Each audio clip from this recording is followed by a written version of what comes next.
રેલમછેલ જોવા મળી। મહાનગર અમદાવાદમાં ચાલી રહી છે દારૂની પાર્ટી। બોપલના ક્લબ 7માં પાર્ટીમાંથી નબીરા ઝડપાયા છે। એક યુવતી સહિત 9 લોકોની ધરપકડ કરવામાં આવી છે। મ્યુઝિકલ ડાન્સ પાર્ટીમાં દારૂની રેલમછેલ જોવા મળી હતી તો લક્ઝરિયસ ગાડીમાં પૈસાદાર બાપના નબીરાઓ આવ્યા હતા। પોલીસે 8,50,000નો મુદ્દામાલ જપ્ત કર્યો છે।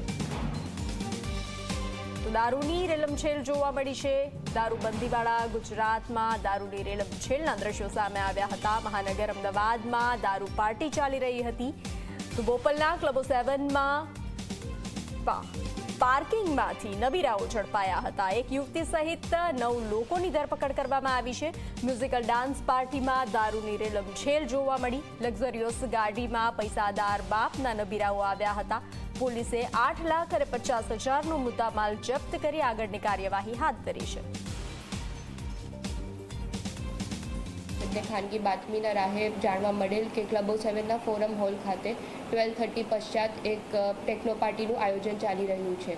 ત્યારે જ્યારે સ્થળ ઉપર પહોંચેલા હતા ત્યાં 60 to 70 લોકોની જાંચ કરવામાં આવી અને બ્રેથલાઇઝર થ્રુ 9 લોકોના ઉપર ગુનો દાખલ કરવામાં આવેલું છે। આ ગુનો 6 લોકો ઉપર જે ગુનો દાખલ કરવામાં આવેલું છે એ પીધેલાનો ગુનો દાખલ કરવામાં આવેલું છે અને બીજા 3 ઉપર કબજાનો ગુનો દાખલ કરવામાં છે। તે પશ્ચાત ટોટલ 8,57,000નો મુદ્દામાલ જપ્ત કરવામાં આવેલું છે, જેમાં 5 નંગ મોબાઈલ ફોન અને 3 ગાડી જપ્ત કરવામાં આવેલી છે।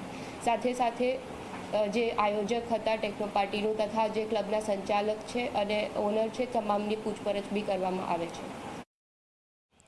ગુજરાતમાં દારૂબંધી છે છતાં પણ દારૂ મળી રહ્યો છે ને દારૂની મહેફિલો પણ થઈ રહી છે। એટલા માટે કહેવું પડી રહ્યું છે કારણ કે તાજેતરમાં જ રવિવારે રાત્રે આ બોપલ વિસ્તારમાં આવેલ ક્લબ O7ના ધ ફોરમ હોલ ખાતે બેસમેન્ટમાં ચાલતી એક મ્યુઝિક પાર્ટીમાં દારૂની મહેફિલ ઝડપાઈ છે, જ્યાં બોપલ પોલીસે 12:30 સુધી આ મ્યુઝિકલ પાર્ટી ચાલુ રહેતા અહીંયા બાતમી આધારે તપાસ કરતા આ 9 લોકો જેમાં એક યુવતી અને 8 યુવકો સાથેની આ કાર્યવાહી કે જેઓ નશો કરતા ઝડપાયા હતા અને તેમની સામે આ કાર્યવાહી કરવામાં આવી છે। જેને સવાલો ઊભા કર્યા છે કે જે લોકો પાર્ટી કરતા હતા, જે ATC કંપની દ્વારા આ આયોજન કરવામાં આવ્યું હતું, જેમાં હેમલ દવે જે આયોજક જે ઓર્ગેનાઇઝર હતો તે ખુદ આ દારૂની મહેફિલ માણતા ઝડપાયો છે। જે દારૂ ક્યાંથી લાવ્યો તે હજુ સુધી પોલીસ જાણી નથી શકી, તે જાણવાના પ્રયાસો ચાલુ છે તેવું પોલીસનું નિવેદન છે।